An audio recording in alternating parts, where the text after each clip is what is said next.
नमस्कार, मैं हूं अनीता शर्मा और लेकर आई हूं बातें सेहत वेहत की। कितना वजन कम करना चाहिए? क्या वाकई आपको वजन कम करने की जरूरत है या आप बस भेड़ चाल में खुद को फिट दिखाने के लिए वजन कम करना चाहते हैं? अगर आप वजन कम करना चाहते हैं तो उसका सही तरीका क्या है?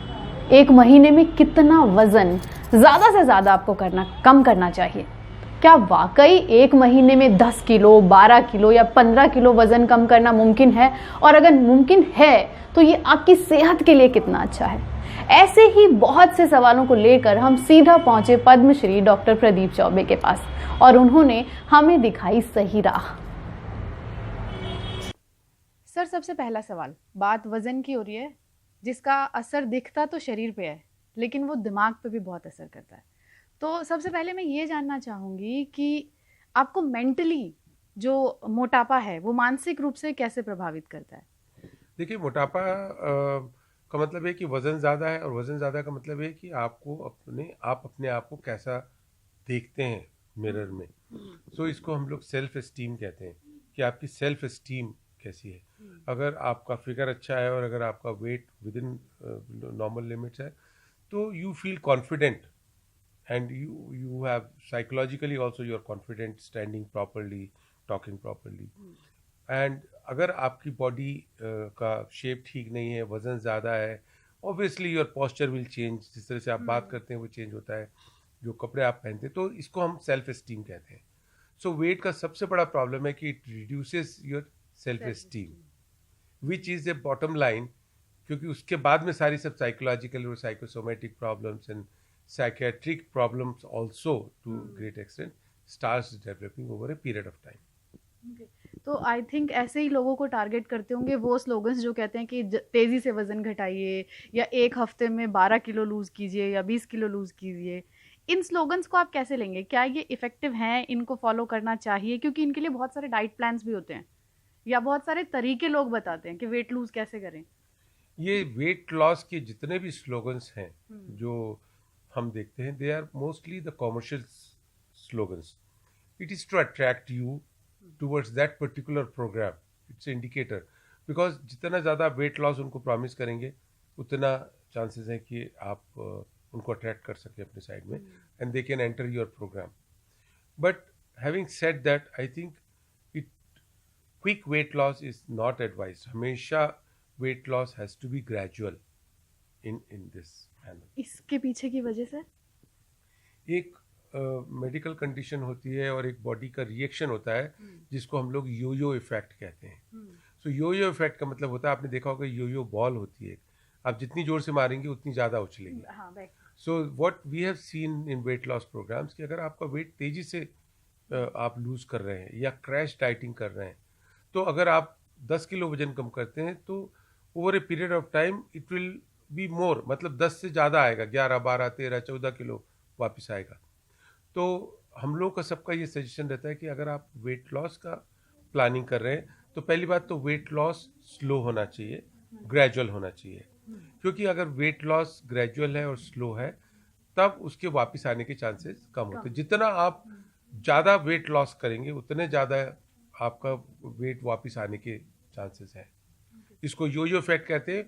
और हर आदमी जो is planning weight loss must consider कि जितनी तेज़ी से उनका वेट लॉस होगा उतनी तेज़ी से वापस आएगा और ज़्यादा वापस आएगा.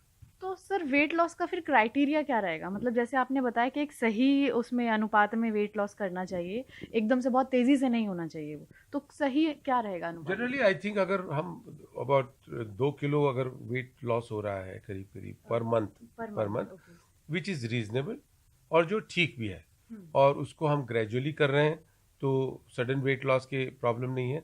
और अगर हम 2 किलो वेट लॉस करते हैं तो चांसेस है कि हम वो 2 किलो लंबे समय तक मेंटेन कर सकते हैं. और अगर वज़न गेन भी होगा तो 2 की जगह 2.25 किलोग्राम गेन होगा. बट अगर हम 10 किलो हर महीने लूज़ करेंगे तो 15 किलो 16 किलोग्राम वेट गेन होगा. सो इसलिए 2 किलोग्राम पर मंथ का एवरेज अगर आपको किसी भी तरीके से कर सकते हैं, which is possibly ideal condition. तो सर, ये जो एकदम से ज़्यादा वज़न गेन हो जाता है उसके पीछे की वजह क्या होती है? देखिए ज़्यादा वजन गेन करने का जो कॉमनेस्ट कॉज हम लोगों ने देखा है वो binge eating. Okay. Because sometimes there is a psychological problem, there is some stress in life, or that stress is manifested by overeating and eating very frequently and eating too much. So that is what we call as a binge eating. And binge eating जो होती है एक most of the cases में psychology से related होती है. And anxiety का एक सब्सटीट्यूट होता है. एंग्जाइटी को कम करने के लिए वो ज़्यादा खाते हैं और उसके कारण सडनली वेट बढ़ना शुरू हो जाता है. और ये कॉमनेस्ट कॉज है. हालांकि कुछ बीमारियां भी हैं, बट मैं उन बीमारियों के बारे में ज़्यादा जिक्र नहीं करना चाहता क्योंकि वो बहुत कम लोगों में होती है. तो इसे कंट्रोल कैसे किया जाए, क्योंकि अगर आप कह रहे हैं कि साइकोलॉजिकल इफेक्ट भी होता है इसमें, तो ये तो कंट्रोल किया जा सकता है, उसके कोई तरीके हो? नहीं, नेचुरली फिर वो तो कंट्रोल तो यही अगर आप अपनी हाँ. साइकी को और एंग्जाइटी को अंडर कंट्रोल रखेंगे दवाइयों से, मेडिसिन से, मेडिटेशन से, फिजिकल एक्टिविटी से, एक्सरसाइज से, देन नेचुरली वो एंग्जाइटी कम होगी, फिर आपकी बिंज ईटिंग नहीं होगी. हमको रूट कॉज पे अटैक करना है. And the root cause is anxiety and depression. उसको रूट कॉज को हमको अटैक करना चाहिए. अच्छा, तो अगर इस तरीके से देखा जाए तो वेट गेन के लिए जितना स्ट्रेस या एंग्जाइटी रिस्पॉन्सिबल है, योयो इफेक्ट में वेट लूज करने के बाद जब आप दोबारा गेन करते हैं उसमें भी उतना ही रहेगा वो. जी हाँ, कई बार क्या होता है ना कि आप किसी के कहने के हिसाब से बहुत तेजी से लूज करना शुरू कर देते हो. आप बिल्कुल बिंज में आप you are just starving from morning to night, you know, या आप 2-2, 3-3, 4-4 घंटे जिम में स्पेंड कर रहे हैं. सो मेरा ये विचार है कि इन सब चीज़ों को जो आप नॉर्मली मेंटेन नहीं कर सकते उन पे अटेम्प्ट भी नहीं करना चाहिए. इट इज़ बेटर कि आपका वज़न ज़्यादा है और अगर आप सीरियस नहीं है वज़न कम करने के लिए और ग्रेजुअल प्रोसेस को अंडर सुपरविजन फॉलो नहीं करना चाहते तो अपने आप कुछ मत करिए. Because weight loss has to be under guidance of the dieticians, nutritionist and also the physician. तो गूगल पर जाकर डाइट सर्च करना लोगों को बंद कर देना चाहिए, क्योंकि वो काफ़ी तरीके से इफेक्ट कर रहा है लोगों को. क्योंकि गूगल से जो आप देखते हैं ना वो एक जनरलाइज्ड होता है. वो आपके बॉडी स्पेसिफिक के लिए नहीं होता. वो आपके बॉडी वेट के लिए नहीं होता. आपकी साइकी क्या है, आपकी अदर मेडिकल कंडीशंस क्या है, थायराइड का प्रॉब्लम है, डायबिटीज़ है, हाइपरटेंशन है, पॉलीसिस्टिक ओवरी है. सो उन चीज़ों को भी हमको ध्यान में रखना बहुत ज़रूरी होता है. इतने हल्के में ना लें weight loss. It's a complex process. और इसीलिए इतनी बड़ी बड़ी आपको देखते हैं कि वेट लॉस एक्सपर्ट्स होते हैं जो उस कॉम्प्लेक्सिटी को ध्यान में रखते हुए आपको एक ट्रीटमेंट, मतलब इसको हम लोग कहते हैं कि there should be a tailored plan. आपको अपने लिए एक टेलर्ड करना पड़ता है. जो आपकी जो ट्रीटिंग टीम है वो आपके लिए एक पर्टिकुलर प्रोग्राम को टेलर करती है जो आपके लिए बेस्ट है. हाँ, तो नॉर्मली जो मैंने देखा है होता ये है कि मैंने वेट लॉस करा किसी डाइटिशियन से एक चार्ट लेकर, और मैंने अपने ऑफिस में किसी को बताया कि सी मैंने इतना केजी लूज़ किया, तो व्हाट दे से अच्छा मुझे भी ज़रा वो चार्ट शेयर करना, मैं भी उसे फॉलो करूँगी. तो लोग ऐसा ना करें. आप क्या सजेस्ट करेंगे जब भी किसी के माइंड में सबसे पहले ये आए कि मुझे वेट लॉस करना है या लूज़ करना है, तो आप कुछ ऐसी 5 टिप्स जो उन्हें देना चाहेंगे कि ये मतलब ये तो बिल्कुल सिंपल सी बात है कि मतलब ये तो ऐसा हो गया ना कि आप किसी के कपड़े पहन रहे हैं. हाँ. उसकी बॉडी की साइज अलग है, शेप अलग है, उसका कॉम्प्लेक्शन अलग है, उसकी हाइट अलग है, उसको क्या सूट करता है क्या नहीं सूट करता, जॉब प्रोफाइल क्या है, उसके हिसाब से डिसाइड होगी ना.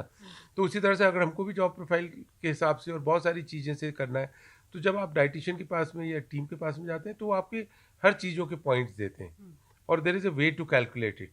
फिर उसमें आपको ये देखा जाता है कि आपकी एज कितनी है, उसके हिसाब से हमको क्या क्या दवाई क्या क्या हम डाइट दे सकते हैं, कितना हम प्रोटीन दे सकते हैं, कितना कार्बोहाइड्रेट दे सकते हैं. अगर किसी को डिस्लिपिडीमिया, कोलेस्ट्रॉल लेवल ज़्यादा है, we can not give him or her fat, you know. अगर किसी को डायबिटीज़ है तो हमको बहुत कैलकुलेट करके कार्बोहाइड्रेट देना पड़ता है. अगर किडनी में कोई प्रॉब्लम है तो फिर प्रोटीन को भी हमको रिस्ट्रिक्ट करना पड़ता है. तो एक बिल्कुल टेलर्ड डाइट होती है. तो मेरे ख्याल से तो सबसे सिंपल सी बात यह है कि अगर आप वेट लूज़ करना चाहते हैं, अगर आप डाइट प्लान कोई जाना चाहते हैं, इसलिए आप देखेंगे गूगल में कितनी सारी डाइट प्लान है.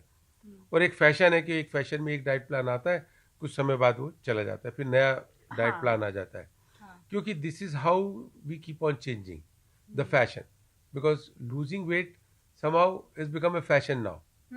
And then you know it becomes a talk of the town कि आप ये बोलते हो मैं एक्स डाइट फॉलो कर रही हूँ, कोई बोलता है कि मैं एक्स प्लस डाइट फॉलो कर रहा हूँ, मैं वाई डाइट फॉलो कर रहा हूँ, मैं इस डाइटिशियन की डाइट फॉलो कर, तो it is not true. Her patient के लिए, हर शख्स के लिए अलग अलग डाइट प्लान होंगे और अलग अलग तरीका होगा। और जो डाइटिशियन और न्यूट्रिशनिस्ट होते हैं उनके अपने गेम प्लान होते हैं कि पहले हफ्ते आपको ये ऐसा करेंगे, फिर दूसरे हफ्ते इसको ऐसा चेंज करेंगे। सो उनका अपना एक चेस का गेम होता है। तो ये भी ना करें कि एक हफ्ते का प्लान लिया हाँ, और उसके बाद आगे का हाँ, स्किप कर दें। क्योंकि इसीलिए जो सबसे बड़ा सक्सेस ये है कि आप सही टीम के पास जाएं और हर हफ्ते जाएं ताकि वो आपका डाइट प्लान चेंज कर सकें अकॉर्डिंगली। तो वो कोई किसी चीज़ को स्टिमुलेट करना चाहते हैं, किसी को सप्रेस करना चाहते हैं, नेक्स्ट वीक किसी को स्टिमुलेट करना चाहते हैं, बाकी चीज़ों को सप्रेस करना चाहते हैं। और वो इस बैलेंस में ये भी चाहते हैं कि आपको बॉडी में कोई ऐसा नुकसान ना हो, आपके किसी ऑर्गन को डैमेज ना हो जो कि आपको लॉन्ग टर्म में खराब उसका सेहत पर असर पड़े। तो सर बच्चे सबको गोलू मोलू चाहिए, कहते हैं अरे तुम पतले पतले बच्चे हैं, क्या इनको कुछ खिलाओ पिलाओ। बच्चों में हम वो एक आदत डाल देते हैं कि उनको चबी चबी सा रहना है, फिर एकदम से जब वो यंग होते हैं तो उन पे ये प्रेशर आता है कि अरे तुम बहुत मोटे हो, तुम्हें वेट लॉस करना चाहिए। तो वहाँ आप क्या सजेस्ट करेंगे पेरेंट्स को कि वो अपने बच्चों के वेट पे कैसे नज़र रखें कि वो ओवरवेट भी ना हो? हाँ। और देखिए, बच्चों का जो सबसे बड़ा जो प्रॉब्लम हमारा, अगर आप थोड़ा सा हिस्ट्री में जाएं तो आप रियलाइज़ करोगे कि हमारे सब we were all starving at one time, maybe 60, 70, 80 years back. ज़्यादातर बच्चे स्टार्व होते थे, दुबले पतले होते थे। हमको नॉर्मल लुकिंग बच्चा चाहिए जो चबी ना हो। देखिए, जो मिल्क उसके टाइम में लैक्टेटिंग के पीरियड में एक जो फैट होता है वो अलग होता है, बट आफ्टर लैक्टेशन स्टॉप्स, जब खाना ऊपर से शुरू करते हैं तो वो फैट मेल्ट होता है, that fat helps to melt. तो that is very important observation. अगर फैट नहीं मेल्ट हुआ इसका मतलब ये है कि आप बच्चे को ओवर फीड कर रहे हैं। और दूसरा जो मेरा ऑब्जर्वेशन है कि पेरेंट्स और specially mother and grandmothers, उनको एक ही, the only way they can express their love and affection is by feeding. और प्रैक्टिकल सिचुएशन ये भी है कि आजकल पेरेंट्स, अगर हम अलग रहते हैं तो या तो कोई गवर्नेंस है या कोई आया जिसको देख रही है, नेचुरली उसके पास भी अगर कुछ भी चीज़ होगी वो खिला देगी उसको, ताकि वो बच्चा चुप हो जाए। तीसरी बात ये कि हमारा गिल्ट फैक्टर होता है। जब आप हस्बैंड वाइफ दोनों काम कर रहे हैं, शाम की जब वो घर पे आते हैं तो देयर इज सम, बच्चे ने खाया है कि नहीं खाया है, कॉन्शियसनेस रहती है, गिल्ट फील करते हैं कि हमने बच्चे को सारे दिन नहीं किया। तो नेचुरली बच्चे को क्या करते हैं कि भाई चलो आपको मैं किसी रेस्टोरेंट में खिला लेते हैं। आप अपने गिल्ट को छुपाना चाहते हैं, तो शायद उसका एक्सप्रेशन भी एक ही है कि आप कहाँ ले जाएंगे, आपको उसको मूवी थिएटर में ले नहीं जा सकते, अब गार्डन में आप ले नहीं जा सकते क्योंकि गार्डन में आपके लिए कुछ एंटरटेनमेंट नहीं है, तो आप उसको बाहर लेके जाते हैं और हाई कैलोरी फूड देते हैं, जो आप खा रहे हैं वो वही खा रहा है। तो वो एक तरह से वो जंक फूड की एक आदत बहुत छोटे लेवल पे पड़ जाती है।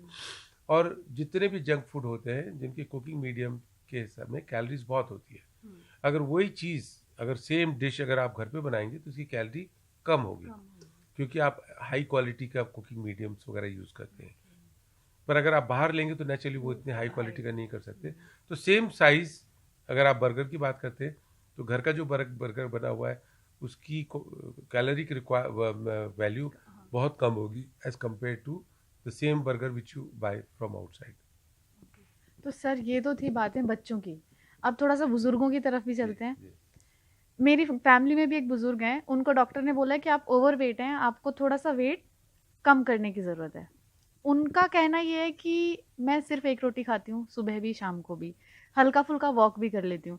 अब जॉइंट्स में पेन है, बोन्स उतनी स्ट्रांग नहीं है, तो जॉग करना या हैवी एक्सरसाइज करना उनके लिए थोड़ा टफ है। तो ऐसे लोग कैसे अपना वेट लूज करें? नहीं, देखिए ऐसा है कि कुछ हम हमेशा सोचते हैं कि एक्सरसाइज सिर्फ जॉगिंग और उसमें होती है, कुछ ऐसी एक्सरसाइज भी होती है जिसका कि असर नॉन वेट बेयरिंग एक्सरसाइजेस होती है। एक तो आप ट्रेडमिल में है तो it's weight bearing exercise, but there are not weight bearing exercise also. Flat exercises होती हैं which you lie flat on the ground and there are various types of exercises, yoga, and also there is a physical exercise also. You can do weightlifting also lying down, because your joints are causing pain, तो आप joints को avoid कर सकते हैं, hip joints को, knee joints को, ankle joints को avoid कर सकते हैं. उसके लिए आपको expert physiotherapist की ज़रूरत होती है.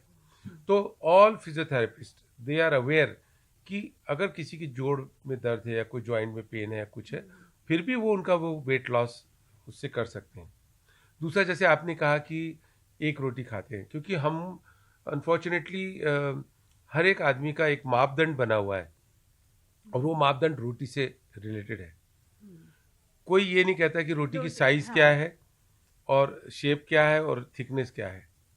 वही रोटी आपको 50 कैलोरी दे सकती है और वही रोटी अगर जो आप देखिए जो एनिमल्स को, जैसे हाथी को रोटी देते हैं, वो 3 किलो 4 किलो की एक रोटी होती है. सो रोटी का हम काउंट सिर्फ करते हैं. दूसरी बात, हम ये नहीं काउंट करते कि रोटी के साथ क्या क्या जा रहा है.